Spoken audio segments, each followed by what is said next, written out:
Good morning, Alex and friends. I'm Grace. Today is Wednesday, June 10th, 2026, and you're listening to Alex's News.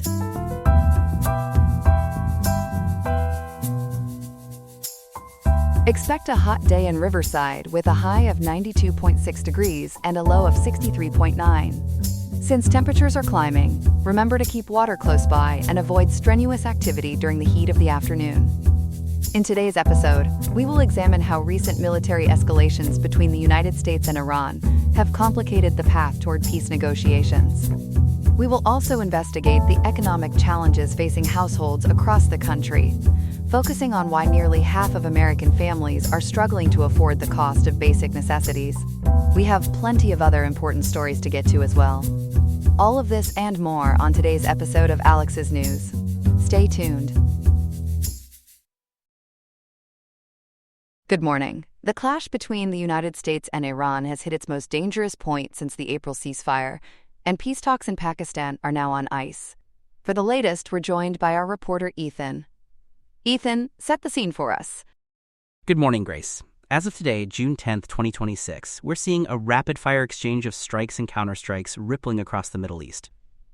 The fragile ceasefire brokered back in April is barely holding, and global energy markets are reacting hard.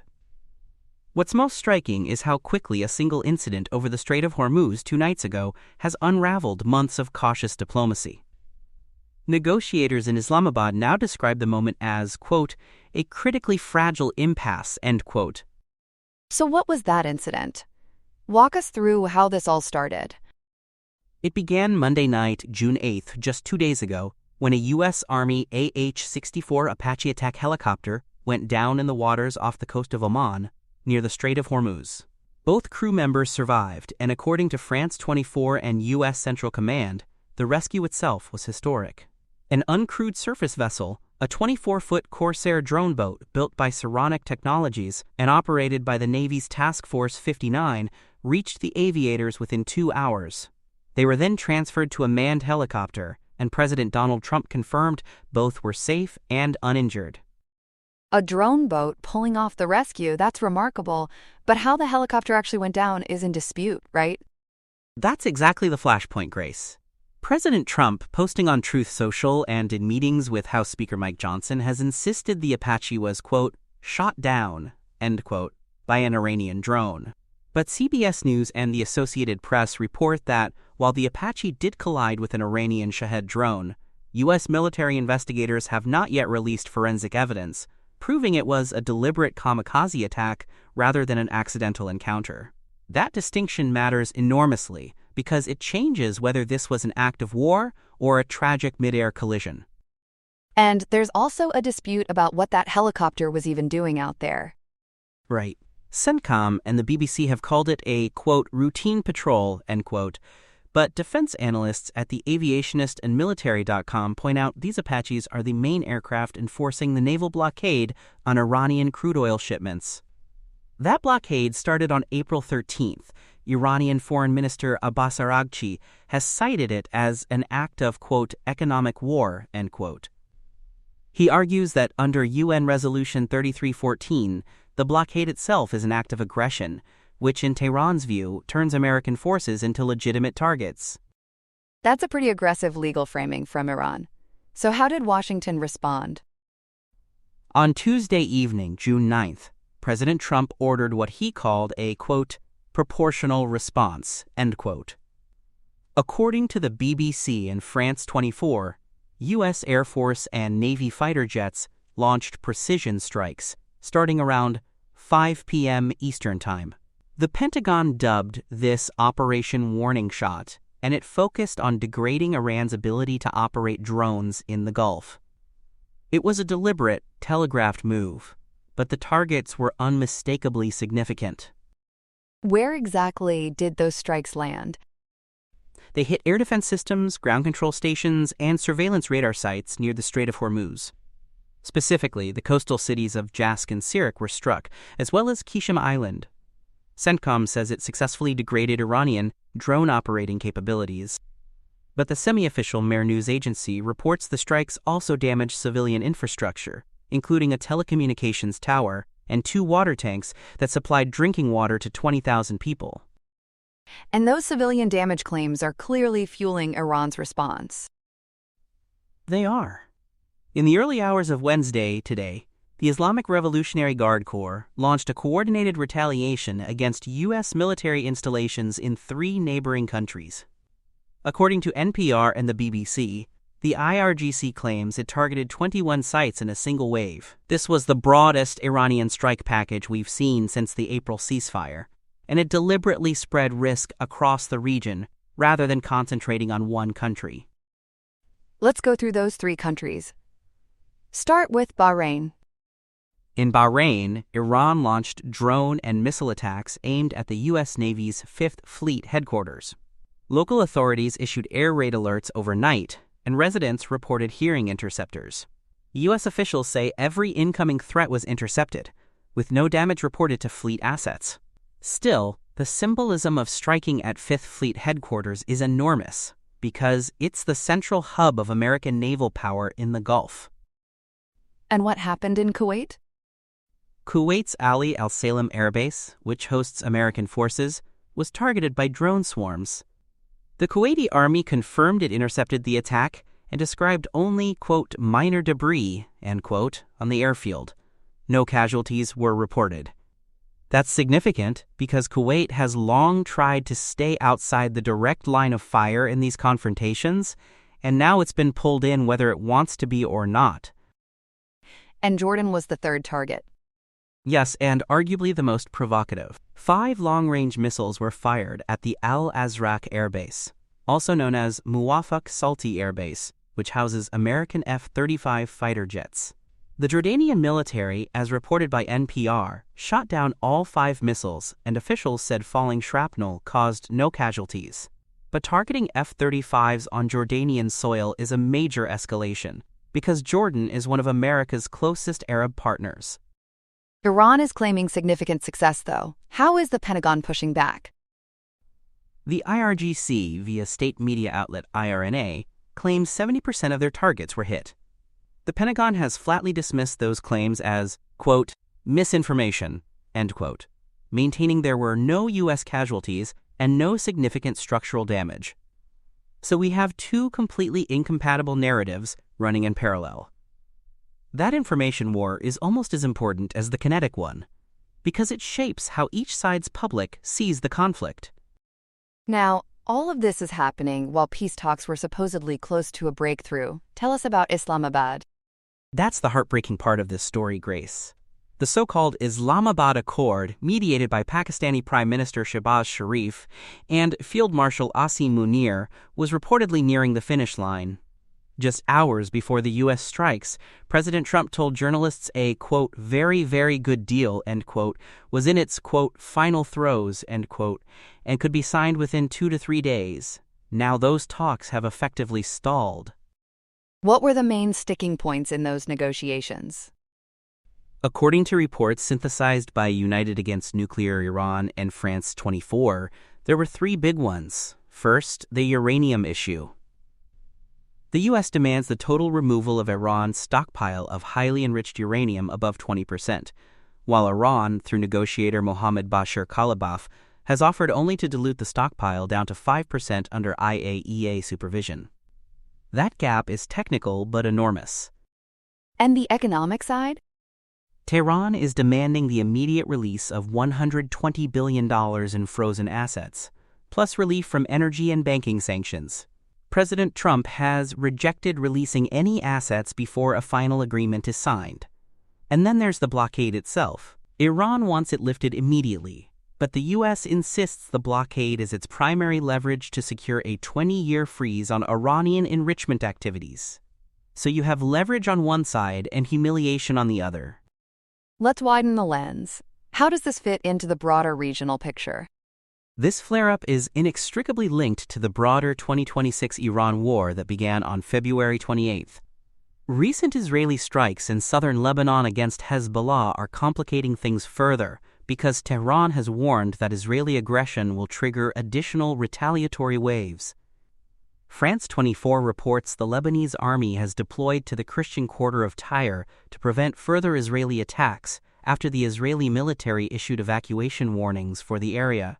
So the conflict isn't just bilateral, it's regional. And we're already seeing this hit consumers at home through oil prices. Significantly. The Strait of Hormuz is effectively closed to commercial traffic right now, and that's pushed Brent crude oil prices above $91 per barrel. NPR notes the war is straining global economies and starting to weigh on President Trump's domestic popularity as the cost of basic items like food keeps rising. When a quarter of the world's seaborne oil can't move, the pain shows up at gas pumps and grocery stores within weeks. Finally, what are the leaders saying about the path forward? The rhetoric is hardening on both sides. Iranian Foreign Minister Abbas Araghchi has warned foreign forces to, quote, leave our region if you want to be safe, end quote. House Speaker Mike Johnson has signaled the U.S. is prepared to, quote, take care of this business, end quote. Yet Pakistani mediators are still urging both sides back to the table.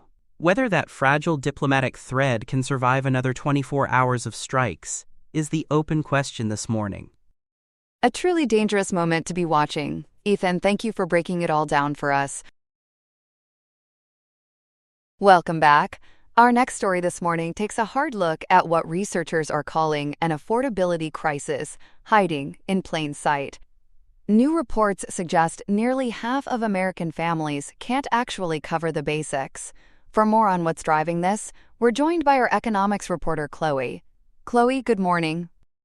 Good morning, Grace. It's a stunning set of findings, and they're landing right as Congress takes up several major bills today. The headline number comes from the Brookings Institution and the Urban Institute, both releasing landmark analyses over the past year. According to NPR's Morning Edition, somewhere between 45.5% and 49% of U.S. households simply could not make ends meet in 2024. That's not the official poverty rate. That's families well above it. So we're talking about households most of us would consider middle class. How are researchers defining what it actually takes to get by? That's really the heart of the debate, Grace. The Brookings study from May of 2026 pegged 45.5% of households as unable to afford daily expenses. The Urban Institute's American Affordability Tracker put the figure as high as 49% below what they call the economic security threshold. And here's the eye-opener. Even the national median income for married couples, roughly $128,700, isn't enough in many places. The Urban Institute says a family of four needed about $145,000 in 2024 just to be considered economically secure. That's a huge gap between earning a solid income and feeling stable. What's driving the disconnect? It comes down to how necessity itself is being redefined. For decades, the government has used the federal poverty level, which only identifies about 11 to 12% of Americans as poor. But experts cited by NPR and Brookings call that a caloric subsistence model from the 1960s, and they say it's obsolete. So researchers built what they call a survival budget instead. It includes housing, healthcare, childcare, technology, and even an emergency cushion. Let's break that down a bit. Housing has been brutal for years now. What do the numbers show? They're staggering, Grace. Since 2017, home prices have risen 81% and rents have climbed 54%. But earnings over that same period only grew 43%. So workers are essentially running uphill on a downward escalator. And it's no longer just a coastal problem, which we'll get to in a moment. And healthcare? That's another category where the sticker price keeps climbing. Right, and this is where the methodology gets interesting. The report's baseline healthcare costs on silver-level ACA premiums, not the cheaper bronze plans. The researchers argue bronze plans have deductibles often topping $9,000, which makes them essentially unusable for lower-income families. You're paying a premium for coverage you can't actually afford to use. So they treat silver as the real floor for meaningful coverage. That makes sense. What about childcare? I know parents have been sounding the alarm for years. Childcare now exceeds $13,000 a year on average, according to the reports.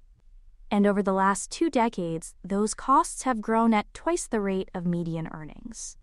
That's why lawmakers are now debating the Child Care for Every Community Act, which would cap childcare costs at 7% of a family's income. Brookings also added 2 newer categories to the survival framework. High-speed internet and smartphones are now classified as vocational necessities, required for remote work, online schooling, and telehealth. And there's an emergency savings line in there too, right?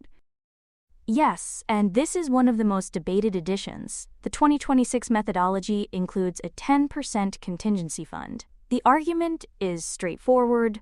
Without savings, a single car repair or medical bill can trigger a cascade ending in homelessness. Brookings researchers framed it bluntly, saying a budget with zero margin for error is just, quote, a countdown to homelessness, end quote. That's a powerful line. Now, you mentioned earlier that this crisis is reaching new parts of the country. Tell us more about who's actually being squeezed.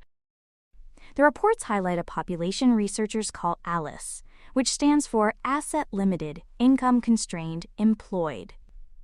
These are working families who earn too much to qualify for government assistance, but not enough to cover the real cost of living in their county. According to United for Alice and the United Way, this missing middle, households earning between $45,000 and $100,000, makes up a big chunk of the struggling 49%, and the demographic disparities are stark. In 2024, 55% of households of color and up to 70% of single-parent households in some regions couldn't cover basic needs. And geographically, where is this hitting hardest right now? That's one of the most surprising shifts, Grace. The crisis has spread well beyond expensive coastal hubs like San Francisco. It's now hitting historically affordable places like Atlanta, Louisville, and much of the Midwest. So the old playbook of moving somewhere cheaper isn't really working anymore. That geographic spread is part of why this issue is suddenly dominating political conversation heading into the midterms. Let's turn to Washington then. You mentioned hearings happening today. What's on the agenda? A lot, actually. As of today, June 10th, the House Energy and Commerce Subcommittee on Health is holding a major hearing on the Lower Costs, More Transparency Act of 2026. Sophia Tripoli of Families USA testified this morning, arguing that, quote, site-neutral, end quote, payment reforms are essential to stop price spikes that happen when hospitals buy up local clinics. And Dr. Christopher Whaley from Brown University testified that those reforms alone could save $4 billion over a decade. $4 billion is significant. What about housing? Is Congress actually moving on that front? Surprisingly, yes, and on a bipartisan basis. The 21st Century Road to Housing Act is co-sponsored by Senators Elizabeth Warren, Democrat of Massachusetts, and Tim Scott, Republican of South Carolina. An amended House version passed about 3 weeks ago on May 20th. It would restrict large institutional investors from buying up single-family homes, and it provides $20,000 grants for first-time homebuyers. That's notable because institutional buyers have been blamed for squeezing first-time purchasers out of many markets. Now, not everyone agrees with these reports. What are critics saying? There's been intense pushback, Grace. The Heritage Foundation, the American Enterprise Institute, and the Manhattan Institute all argue the 49% figure is, quote, statistically engineered, end quote, through what they call goalpost shifting. Robert Rector of the Heritage Foundation and others contend that including a 10% savings cushion, high-speed internet, and silver-tier ACA premiums effectively rebrands middle-class stability as survival. They argue some of what's being labeled crisis is actually lifestyle inflation. How are Brookings and the Urban Institute responding to that criticism? They issued a joint rebuttal defending the metrics. They argue that in 2026, survival means more than just physical subsistence. It means having the financial and technological tools to stay employed in a digital-first economy.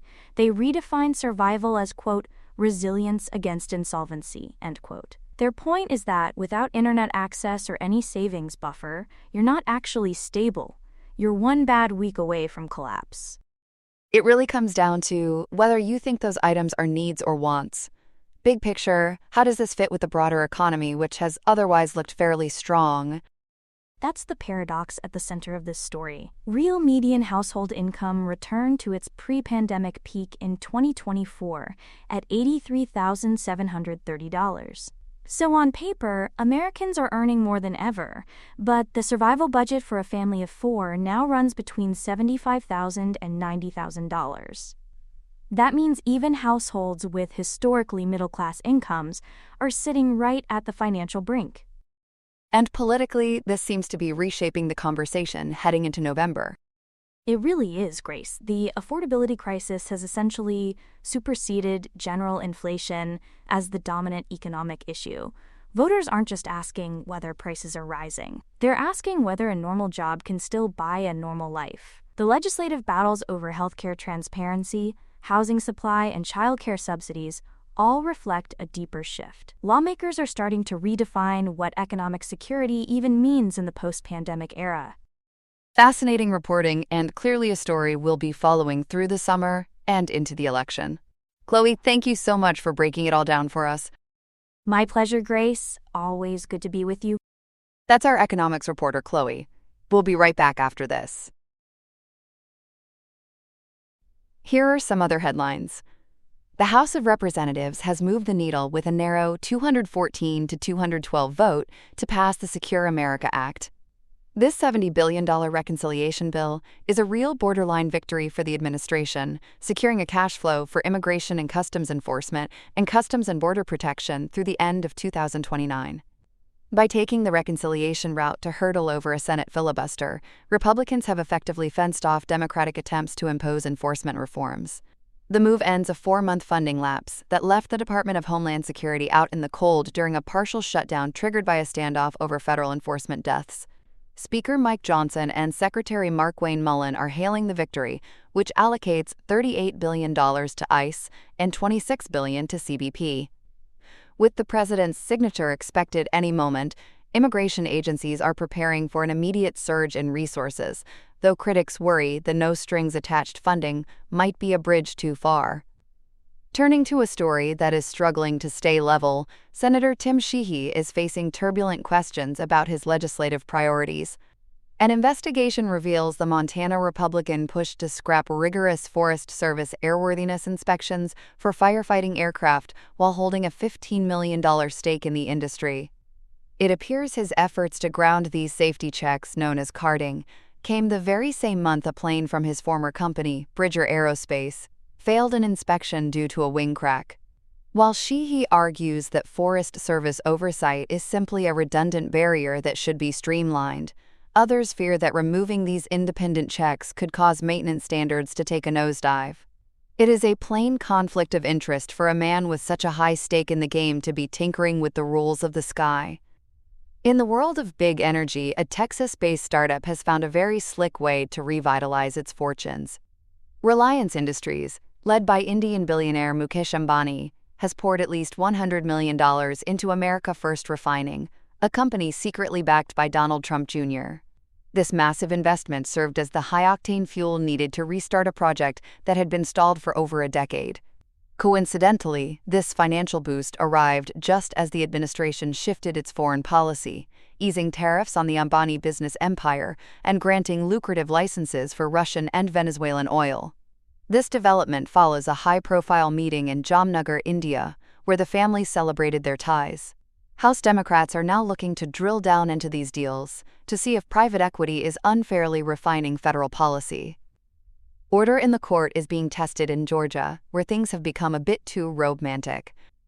2 Republican congressmen have introduced articles of impeachment against District Judge Eleanor Ross after she allegedly engaged in sexual activity with a high-ranking police officer inside her chambers.